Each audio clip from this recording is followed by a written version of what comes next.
So in this video, I'm going to teach you through a business plan for e-commerce and the 5 different elements that I think are very important. So you're considering starting a business, and yes, it's very difficult trying to think about how to approach it. So this is the 5 different elements if you are sitting down to trying to plan exactly what you want. So number 1, what you need to think about is the industry. If you're starting an e-commerce business, you need to think about what type of industry do I want to get into. For example, do you want to get into retail? Do you want to get into fashion? Do you want to get into selling toys? And to research that industry, what you need to do is think about, okay, how big that industry is and how quickly it's growing. So there are certain things that you can do to try and get this information. For example, searching online to see how big the industry is it growing, what are the key trends within there, and that will give you an idea of how many potential customers there are and how big the industry is. The second thing I want to talk to you about is your product or your service offering. So thinking about what you are trying to sell and how you're going to sell it. If you're going to sell a product online, then you need to think about creating a prototype as quickly as possible and getting it out there into the market.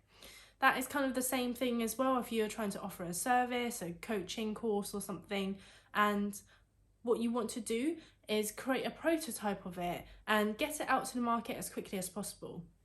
The reason why you want to create a prototype is because you want to try and refine it as much as you can before it goes to the finalized product. The third thing you want to look at is your competition. You want to try and understand who's currently in the market today, who are the big players, who are the small players. So in a market when it's very competitive, there are a lot of competition. You want to have a look at what they're offering and how they're offering it, which this will give you an insight as to how to approach it. What you need to be careful of in this element though is to not copy. So make sure that you're looking at what's existing out there, but you're also differentiating yourself. So think about, what is it that I can offer that other people aren't offering already? Or what is it that someone else is offering that you can change a little bit or add value to make it even better? And sometimes there may not be any competition. So within a market, you have different phases and different stages. If what you're launching is very good, then there will be likely that people will want to enter the market. The fourth thing I want to talk about is your customers and your consumers. So your customer might not equal to your consumer, and you need to think about, okay, do the people who buy it use it? That's one question you want to ask yourself. Another question you want to ask yourself is trying to understand exactly who they are and where they hang out. So the 2 elements. So who are they? So to define your customers, you need to think about, okay, who are they and how to split that out into a profile. So what gender are they? What income do they have? Where do they locate? What brands do they like? What specific things do they like to do? What hobbies do they like to do? So think about it as a bit of a simple profile of one person. And you need to have a couple of those to try and understand exactly who your target audience is. A lot of people talk about target audience, and it's quite difficult to target an audience when you don't know who they are. Also have a think about where they are hanging out. So obviously in a world pre-COVID, if they are going to certain events, if they are going to certain conferences, for example, have a think about how you can specifically target them. If you are selling a product online, it's best to kind of use online methods to have the global reach that you want. You also want to think about very specifically the geographical locations of where your customers are, and do you really want to target the whole world at the beginning, or do you want to target specific markets like the US market or the UK market, for example? This is very important for online sales, especially if you have a product, because you need to think about the shipping, the cost of shipping, and also the logistics behind that.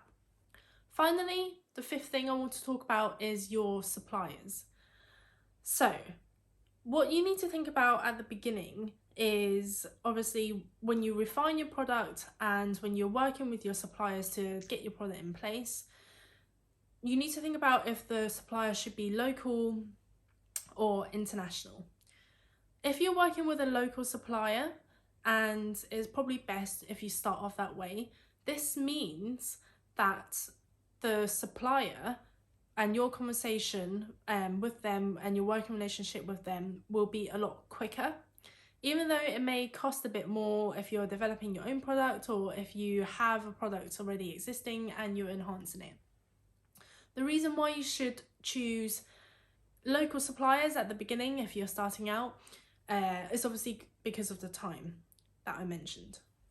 If you think about it from a timing perspective and you choose a supplier in China, for example, and you live in the UK, then you will have a mismatch, because if you think about it, the products that it takes to ship from China to the UK at best may be the quickest a week.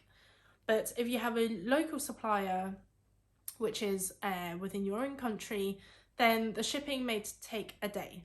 So that's kind of 5 days or 4 days there, you're already delaying your product from one end to another. And if you think about it from a longevity perspective, and you want to go back and forth with your supplier, that time is crucial. So something that may take you a month to develop, and you're working with offshore suppliers, that could take you 5 months to develop. And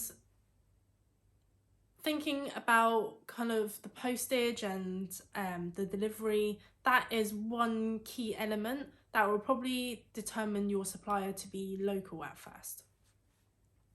The other things you need to think about is the cost.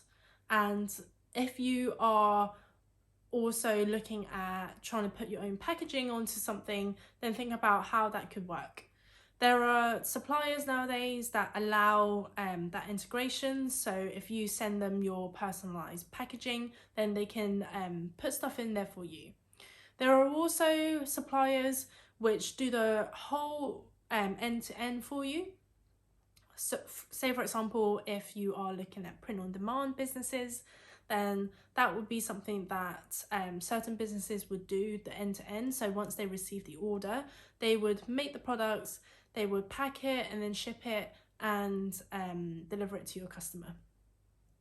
So that's 5 key things that you kind of want to think about when you're starting your own e-commerce business. And if you like this video, please subscribe, and I'll be making very similar videos for you. Thanks for watching.